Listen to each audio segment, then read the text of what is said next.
Shorty went from sliding on the ops to snitching on them, then right back to sliding.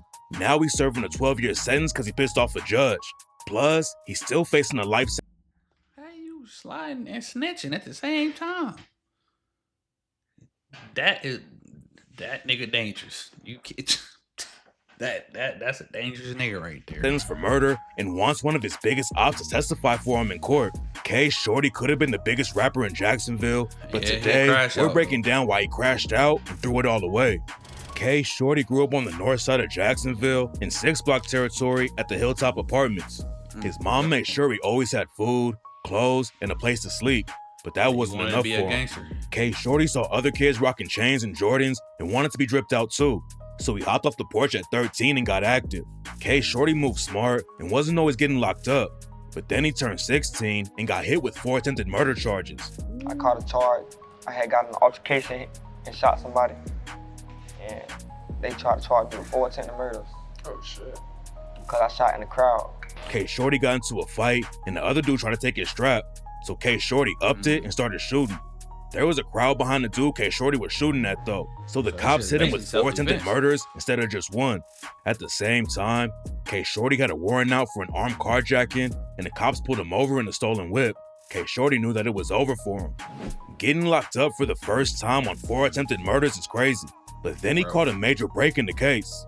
The attempted murders got dropped down to assault with a deadly weapon, and Shorty only had to do 18 months in juvie instead of decades in prison. After Shorty started popping off in the rap game, he did an interview with Dirty Glove Bastard and said that everyone he looked up to in the streets was dead or locked up. All the people that I looked up to that influenced me to do the stuff that I do, dead, locked up. So it's like, what made me think I'm different? Shorty said he knew the streets weren't. That's the thing, bro. Niggas be easily influenced and they don't be having no guidance. I ain't saying like it was the same, with my generation, we always looked up to somebody and we had, but it's just like, when we gonna stop the cycle, bro? When are we gonna leave? Like, all right, bro, tell the little homies to do something else, bro.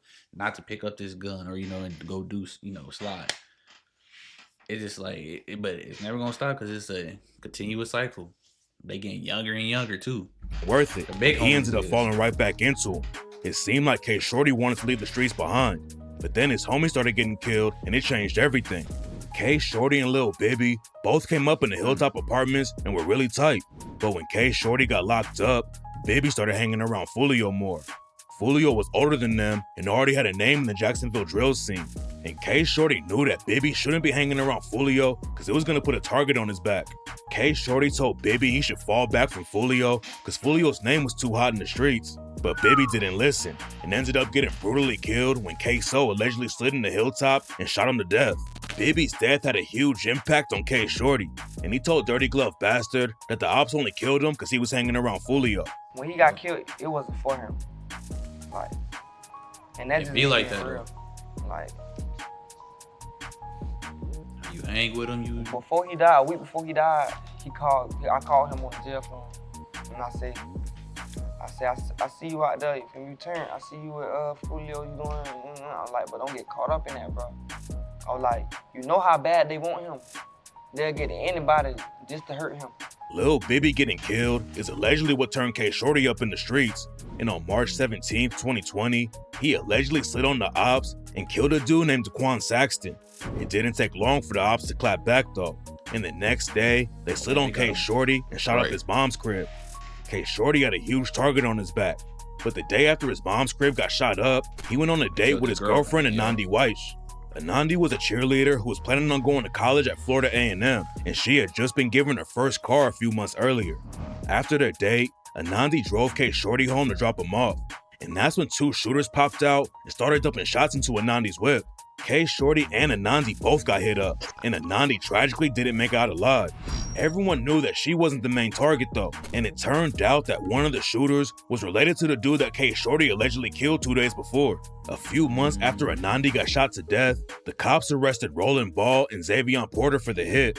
They had witnesses that identified Roland Ball as one of the shooters, and when the cops searched Xavion Porter's phone, they found messages where he admitted to pulling the trigger and said it was get back for his brother Daquan Saxton. There were a few eyewitnesses in the case. Like, I ain't mad at him because he slid for his brother. But like, stop. Like, y'all getting caught cause y'all dumbasses is talking about it. Like, and it sound like we gonna get back to the But back then, nobody knew that K Shorty was helping the cops too. man. He identified Rolling Ball in the photo and said he was the one who shot him the night Anandi died. But later he tried to take a statement back. Nah, according to K Shorty, he was manipulated by detectives to speak up, and they told him if he cared about Anandi, then he would help them solve the case. Then a couple years later, K Shorty said he named Roland because there was already a rumor going around that Rolling Ball was the shooter. The court said that K Shorty was capping about that though, and they already had the text from Xavier Porter's phone where he told someone, "I got one under my belt, Therese girlfriend. Me and my brothers did that because Therese killed my brother." Xavier Porter said that Anandi wasn't supposed to get killed, but they obviously didn't care about her dying when they aired out her whip. In 2025, Rolling Ball was convicted for killing Anandi and got hit with a life sentence without the possibility of parole.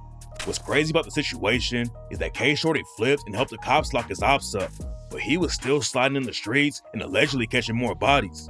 At the same time, K Shorty decided to hop in the booth and start dropping music. In early 2021, he dropped the track Tired of Shooting and rapped, "Niggas must not be tired of dying. Well, I don't get tired of shooting. If he ain't talking about no homicide, then none of my niggas ain't do it. Rapping ass nigga want smoke with me? Fuck nigga must be stupid." K Shorty was still pressed at Fulio because he thought Fulio was the reason Lil Bibby got killed. Fulio's own mom got shot because of Fulio's drama, and K Shorty dissed him for it and rapped, "I'm gonna do life if a nigga shoot my mama. A nigga getting hit with that fire. I don't want to hear nothing about nothing else gangster till one of them fuck niggas die." 6 Block had taken 2 losses back to back when Spaz 2X got shot to death at the Hilltop Apartments, and then the next day, Rod K got killed in the same spot. Fulio allegedly didn't do anything to get back for him, and K Shorty rapped, "Rapping about you doing all that slanging? Tell him you rapping a lie. Tell him Spaz and Rod K got killed and you did nothing but cry. I don't believe shit that Fulio say. That nigga goofy and pie." K Shorty said that while he was locked up and Bibby got killed, Fulio hit him up and said he was gonna pay for K Shorty to hit the studio. But when K Shorty came home, Fulio never helped him out, so K Shorty dissed him again on the track Who Really Killin' and raps, "Had to realize niggas out here dying and the rest doing time while Fulio chillin'. Niggas stay lying about studio time. He ain't even drop a dime when a nigga was drilling.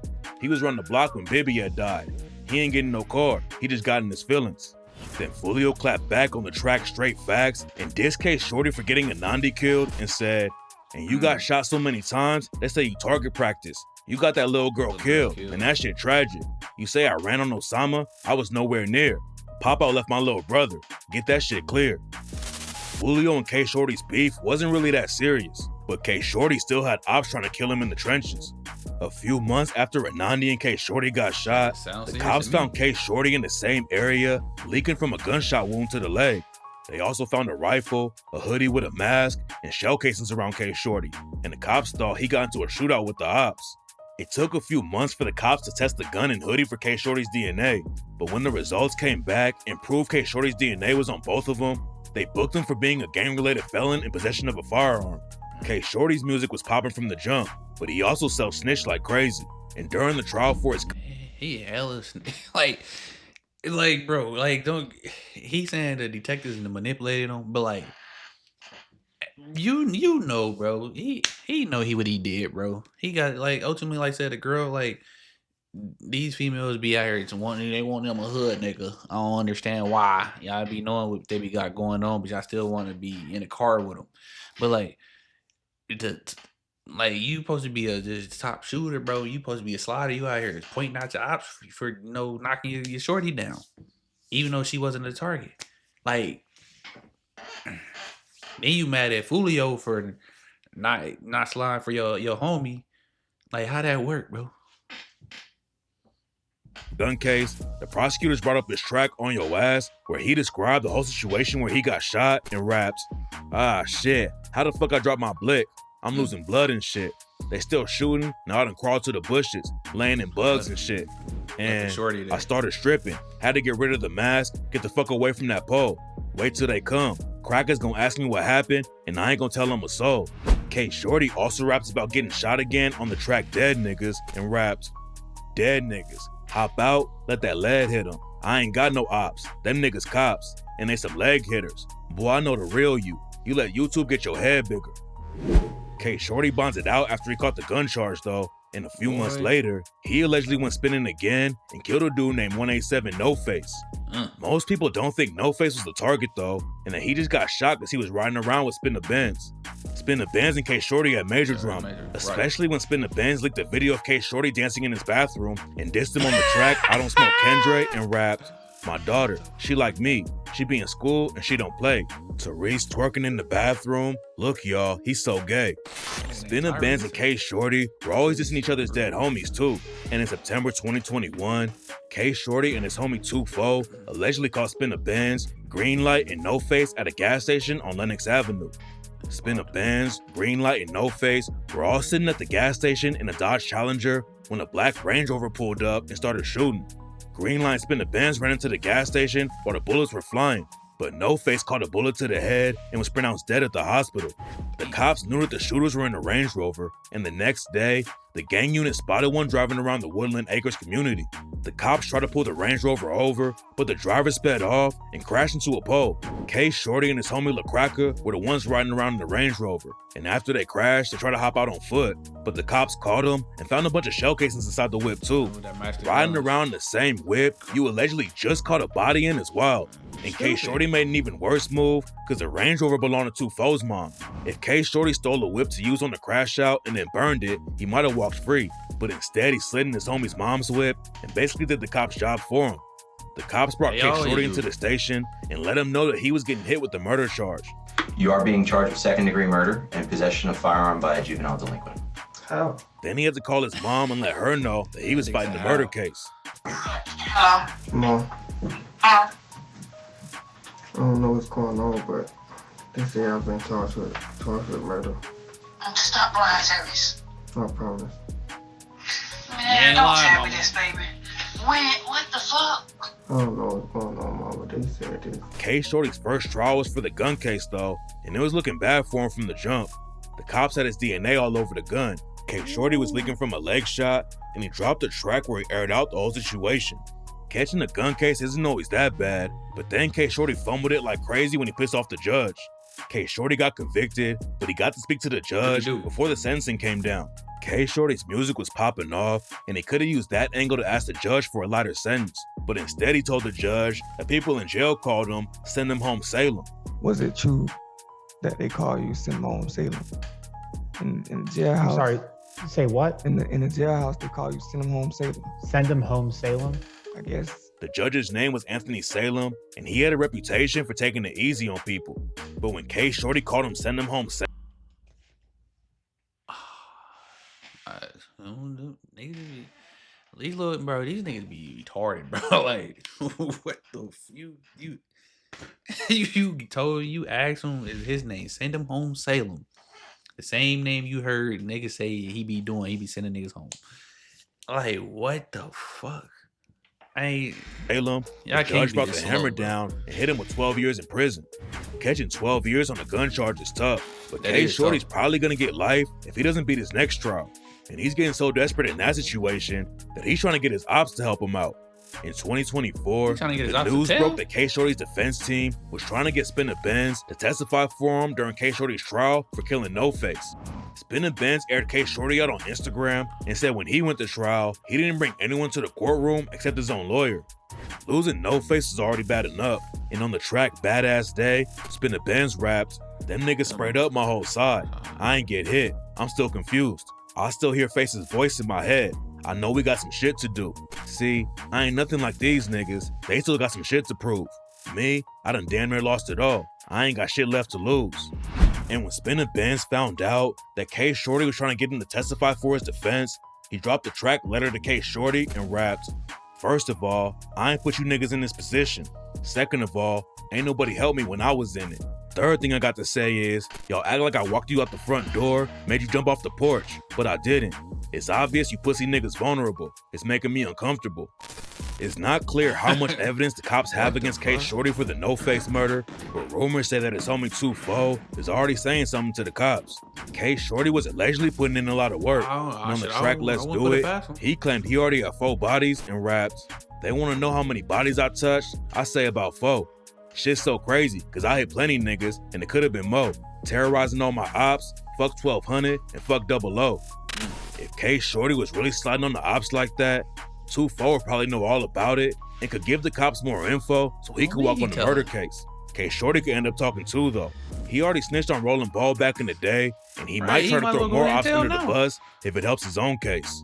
Now, K Shorty and 2-4 are both getting clowned even more because 2-4's brother John Wall just took a plea in another murder case and is snitching on his homies. John Wall and his homies slid on an op named Main Target and tried to kill him, but they ended up murdering Main Target's little cousin instead. John Wall took a plea deal and agreed to testify, but the deal didn't even include a negotiated sentence, so he could still end up doing life in prison, even though he flipped on everyone else. Nobody knows if K Shorty or 2-4 are telling anything in the No Face case though. They haven't taken any plea deals yet, but a lot could still change before the trial starts. K Shorty went from